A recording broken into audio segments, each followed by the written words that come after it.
আমি যখন আচার খুব একটা ভালো বানাতে পারতাম না, আমার সাথে এই ঘটনাটা অনেকবার হয়েছিল। তাই আমি আপনাদের সাথে আজকে শেয়ার করব আমার সাথে কি কি ঘটেছিল। ধরুন আমি কোনো বাড়িতে গেলাম, আচার দিল, আচারটা খেয়ে ভীষণ ভালো লেগেছে।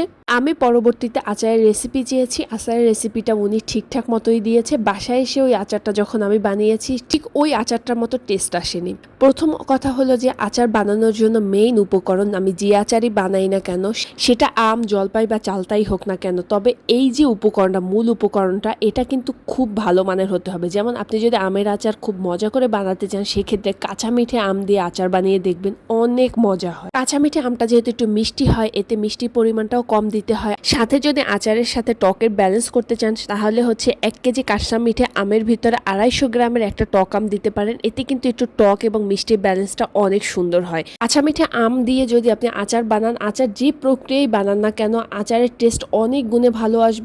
আমের আচারে 3টে টিপস দিচ্ছি। আমের আচারের ক্ষেত্রে কাঁচা মিঠে আম ব্যবহার করবেন। 2 নম্বরে আচার বেশিক্ষণ আগুনের জালে জ্বালাবেন না। 3 নম্বর হচ্ছে যে জারে আপনি আচার সংরক্ষণ করবে সেটা কাচের জার হতে হবে এবং কাচের জারটাকে গরম পানিতে ভালো করে ফুটিয়ে নেবেন।